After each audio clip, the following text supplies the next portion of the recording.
ஒரு குறிப்பா டெடிகேட் பண்ணீங்கன்னா அந்த அளவுக்கு உடல் செல்கள் எல்லாம் அமைதியாக இருக்கும்.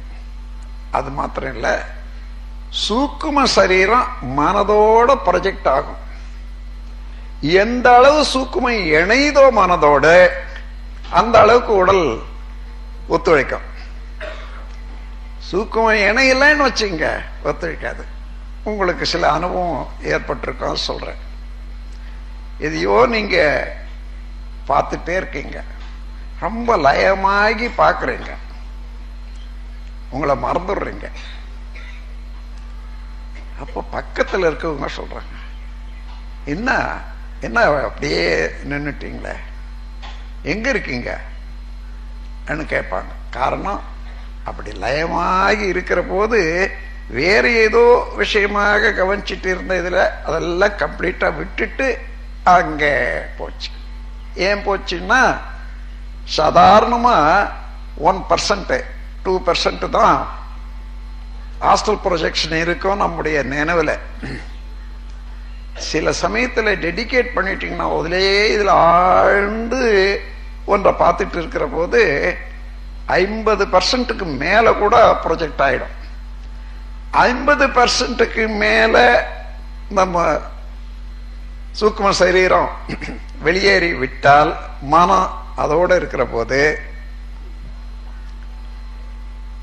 நம்முடைய சுயமாக இங்க இருக்கிறோம் என்றது உடல் நினைவு வராது.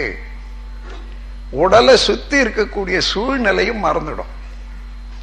அந்த ஒரே பொருள் தான் அதிகமான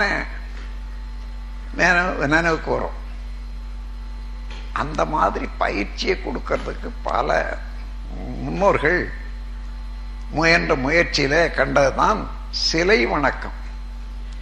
அந்த சிலை வணக்கத்துல ஒவ்வொரு கருத்தையும் ஒவ்வொரு காட்சியும் வச்சு அது மூலமா மனதை ஒருமைப்படுத்தணும்னுட்டு செய்தாங்க.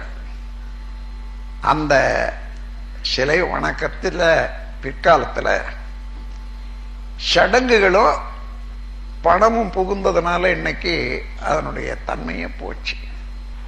ஒவ்வொரு பார்வையிலையும் ஒவ்வொரு செயலையும் மனதால அந்த ஈடுபாடு தான் மனித மனதை உயர்த்துவது தாழ்த்துவது. அதனால எந்த ஈடுபாடு மனதுக்கு வேண்டும். சும்மா கொஞ்ச நேரம் பார்த்தா என்ன அண்ணா இல்லை, எத்தனை தடவை ஒரு தடவை ஒன்றை பார்த்தீங்கன்னா பார்க்கிற போது 1000 தடவை அதை பார்த்தா தான் ஒரு தடவை பார்த்ததாக ஆகுது. தொடர்ந்து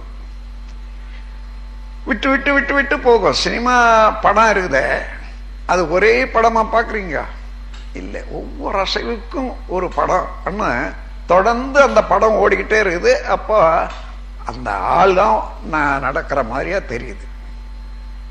அதே போலதான் நம்ம மனதிலையும் அவ்வளவு வேகமாக ஓடிக்கொண்டிருக்கிறது மனம். இந்த மனதுக்கும் சூக்ம சரீரத்துக்கும் உறவு ஏற்பட்டு போச்சுன்னு வச்சுங்க, நீங்க எங்க இருக்கிறவங்களுக்கும் இங்க இருந்தபடியா செய்தி அனுப்பிச்சுக்கலாம்.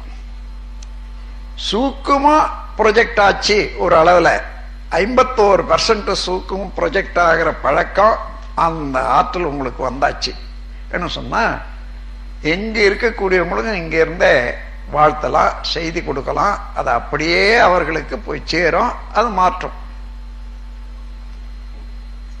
இத்தகைய பெருமை வாய்ந்த தொண்டு செய்யறதுக்கு வழி கொடுக்கும். ஆனா இத பிறருடைய நலம் கெடுக்கிறதுக்காகவோ தன்னுடைய சுயநலத்தை விருத்தி செய்யறதுக்காகவோ செய்யற போதுதான் அது செயல் விளைவு தத்துவத்துக்கு கீழே ஒரு மாறான விளைவுகள் எல்லாம் தரும். அதனால இந்த மாதிரியான சக்தியை நன்மைக்காகவே பயன்படுத்திக் கொள்ளும். இனிமே நீங்க உங்களுக்கு வேண்டியவர்கள் யாராயிலும் உடல் நலம் குறைவாக இருந்தா சாதாரணமாகவே எந்த இடத்துல உட்கார்ந்துருந்தாலும் மனதால் நினைச்சு அவங்கள கொண்டு வந்து அப்படியே அவங்களுக்கு வாழ்த்து கூறலாம். பாசஸ் கொடுக்கலாம். இங்க கொடுக்கிற பாசஸ் அவங்களுக்கு போய் சேரும், நல்லாவே இருக்கும்.